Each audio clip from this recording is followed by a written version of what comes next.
ఇంతవరకు ఏది కూడా చేసినటువంటి దాఖలాలు లేవు. మరి కూటమి ప్రభుత్వం వస్తే ఉద్యోగులకి మేనిఫెస్టోలో చెప్పిన ప్రకారంగా మరి ఇస్తారు అనేటువంటి దాంతో ఎంతో మరి ఉద్యోగస్తులు ఎదురుచూపులు చూస్తూ ఉన్నారు ఎంతో ఆశతో. మరి అయినప్పటికీ ఏ ఒక్కటి కూడా పాజిటివ్గా లేదు అని చెప్పేసి కూడా నేను ఈ సందర్భంగా తెలియజేస్తా ఉన్నా. మేనిఫెస్టోలో ఉద్యోగస్తులకి పెన్షనర్స్కి సంబంధించి మరి దాదాపు ఒక 9 విషయాల మీద ఆ మేనిఫెస్టోలో పొందుపరిచి మేము వీటిని వచ్చిన వెంటనే చేస్తాం, కొన్ని అయితే వచ్చిన వెంటనే చేస్తామని కూడా చెప్పడం జరిగింది. అయితే వాటిని పరిశీలిస్తే ఎక్కడ వేసిన గొంగలు అక్కడే ఉన్నట్టుగా ఉంది, కానీ ఒకటి కూడా ముందుకు పోయినటువంటి దాఖలాలు అయితే కనపడతలా. మరి దానికి తగ్గట్టుగా నాట్ ఓన్లీ ఇన్ మేనిఫెస్టో ఎన్నికల ముందు పెట్టినటువంటి ఆ సభలలో కూడా ఉద్యోగులకు పెన్షన్స్కి సంబంధించి చాలా హామీలు కూడా ఇవ్వడం జరిగింది. అవి కూడా ఏ ఒక్కటి కూడా మరి నెరవేర్చినటువంటి దాఖలాలు కూటమి ప్రభుత్వంలో కనపడతలా. మరి 1 by 1 వస్తే మేనిఫెస్టోలో వాళ్ళు చెప్పినటువంటి ఉద్యోగస్తులకు చెప్పినటువంటి విషయాలకు వస్తే సిపిఎస్ మరియు జిపిఎస్ విధానాన్ని పునఃసమీక్షించి ఆమోదయోగ్యమైనటువంటి పరిష్కారానికి కృషి చేస్తామని చెప్పడం జరిగింది. మరి అంతకుముందు ఉన్నటువంటి సిపిఎస్ని గత ప్రభుత్వం జిపిఎస్గా ఇస్తామని చెప్పడం, దాన్ని కూటమి ప్రభుత్వం వచ్చిన తర్వాత దాన్ని అలా అబియన్స్లో పెట్టడం. అయితే ఆ సిపిఎస్ ఉన్నదా, జిపిఎస్ ఉన్నదా, లేకపోతే ఓపీఎస్ ఉన్నదా అనేది ఎవరికీ కూడా అర్థం కాని పరిస్థితి. రోజులలో దాదాపు 3 లక్షల పైగా ఉద్యోగస్తులు ఈ రోజున ఆంధ్రప్రదేశ్లో మరి సిపిఎస్లో ఉన్నారు. సిపిఎస్ని కాదని గత ప్రభుత్వం జిపిఎస్ చేసినప్పుడు ఆ జిపిఎస్ను ఆపినప్పుడు మరి సిపిఎస్లో ఉన్నారా, లేకపోతే ఓపీఎస్ లేకపోతున్నారా, లేకపోతే ఇంకోటి చేస్తారా అనేది అర్థం కావట్లా. మరి దాంట్లో 2 సమీక్షించి ఒక ఆమోదయోగ్యమైన పరిష్కారాన్ని కృషి చేస్తామంటారు. మరి ఎప్పుడు చేస్తారో ఏమో అర్థం కాలేదు. ఇంతవరకు ఎక్కడ కూడా మొదలుపెట్టినటువంటి దాఖలాలు అయితే కనపడతలా.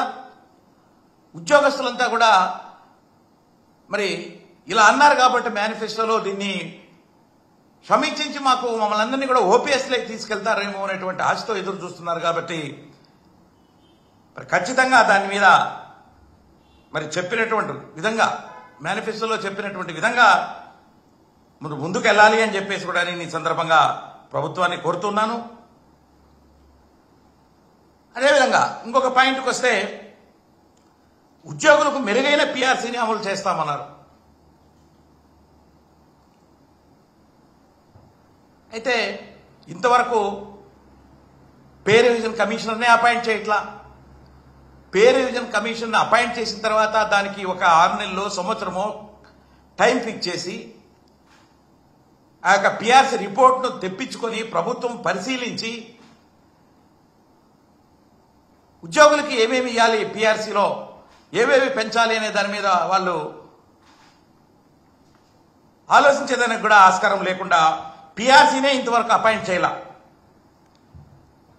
ఎప్పటి నుంచి డ్యూ ఉంది పిఆర్సీ అంటే 1/7/2023 నుంచి దాన్ని ఇంప్లిమెంట్ చేయాల్సినటువంటి అవసరం ఉంది. ఎప్పుడు పిఆర్సీ వేస్తారు, ఎప్పుడు రిపోర్ట్ తెప్పించుకుంటారు, ఎప్పుడు దాన్ని పరిశీలిస్తారు, అది ఎప్పటి నుంచి ఇంప్లిమెంట్ చేస్తారో ఉద్యోగులు అగమ్యగోచరంగా ఉన్నారు.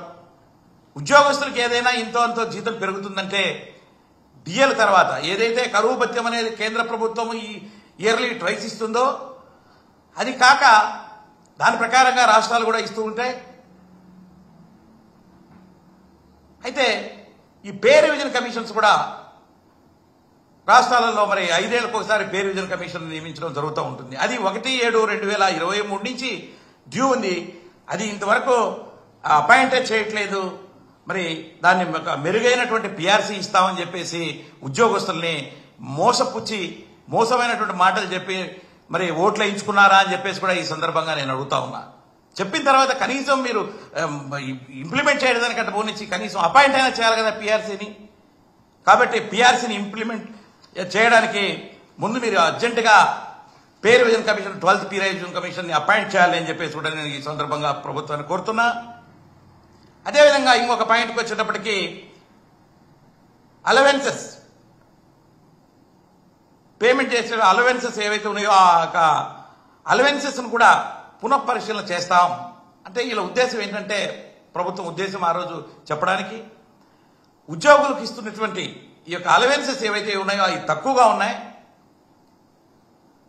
దాన్ని మేము పునఃపరిశీలన చేసి ఉద్యోగస్తులకి మెరుగైనటువంటి అలవెన్సెస్ ఇస్తాము అని చెప్పి ఆ యొక్క మేనిఫెస్టోలో చెప్పిన తర్వాత ఉద్యోగస్తులంతా అనుకుంటున్నారు మాకేమైనా హెచ్ఆర్ఏ ఏమన్నా కొంచెం పెంచుతారేమో,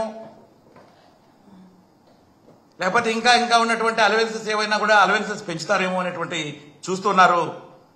మరి అది ఎక్కడ కూడా దాని మాటే ఎత్తట్లేదు అని చెప్పేసి కూడా నేను ఈ సందర్భంగా తెలియజేస్తా ఉన్నా. దాంతోపాటు ప్రభుత్వ ఉద్యోగులకు మరియు పెన్షనర్లకి కూటమి ప్రభుత్వం వచ్చిన వెంటనే మధ్యంతర భృతి వచ్చిన వెంటనే వెరీ పర్టికులర్గా చెప్పారు, మేము వచ్చిన వెంటనే మధ్యంతర భృతిని ప్రకటిస్తాం. అంటే మధ్యంతర భృతి అంటే IR pay revision commission due ఉన్నప్పుడు అది ఆలస్యం అవుతున్నటువంటి సమయంలో ఇచ్చేదాన్ని మధ్యంతర భృతి అంటారు. ఆ మధ్యంతర భృతి వెంటనే ఇస్తామని చెప్పి అన్నప్పుడు ఉద్యోగస్తులంతా కూడా దాని మీద ఎంతో ఆతృతగా ఎదురు చూస్తున్నారు. అయినప్పటికీ కూడా మరి 6 నెలలు దాటిపోయింది, 7వ నెల కూడా దాటిపోవస్తూ ఉంది, పీఆర్సీని అపాయింట్ చేయట్లేదు.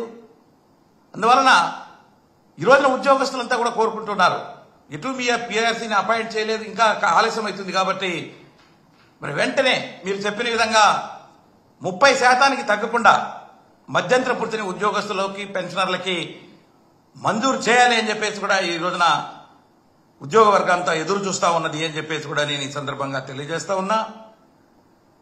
అదేవిధంగా రాష్ట్రంలో ఉన్నటువంటి ఉద్యోగులకు మరియు పెన్షనర్లకి ప్రతి నెల 1వ తారీఖున జీతాలు పెన్షన్లు చెల్లిస్తామని చెప్పేసి మేనిఫెస్టోలో చెప్పారు. చెప్పిన తర్వాత అందరూ అనుకున్నారు 1వ తారీఖునే మరి పెన్షన్ కానీ లేకపోతే ఇతరత్ర జీతాలు కానీ అన్నీ కూడా వస్తాయని చెప్పేసి. మరి 1-2 నెలలు మాత్రమే 1వ తారీఖున జీతాలు పెన్షన్స్ ఉద్యోగస్తులకి పెన్షనర్స్కు పడ్డాయి. దాని తర్వాత మరి 1వ తారీఖు 2వ తారీఖు అనేది రావట్లా, 5-6 తారీఖుల తర్వాత వస్తా ఉన్నాయి. రీసెంట్గా మరి జనవరి మాసంలో కూడా మరి పెన్షనర్స్ కానీ అదేవిధంగా కొన్ని తరగతి ఉద్యోగస్తులకి 5-6 తారీఖుల్లో జీతాలు వస్తున్నటువంటి సంఘటనలు ఉద్యోగస్తులు చూస్తూ ఉన్నాం. ఉద్యోగులకి మరియు పెన్షనర్లకి రావాల్సిన బకాయిలను కూడా చెల్లించే ఏర్పాటు చేయబడుతుందన్నారు మేనిఫెస్టోలో. మరి ఈరోజు ఉద్యోగస్తులకి దాదాపుగా 26,000 కోట్ల రూపాయలు బకాయిలు ప్రభుత్వం దగ్గర నుంచి ఉన్నాయి. అవి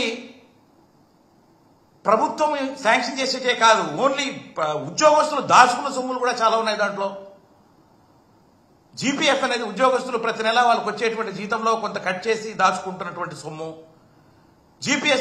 జీపీఎఫ్లు కూడా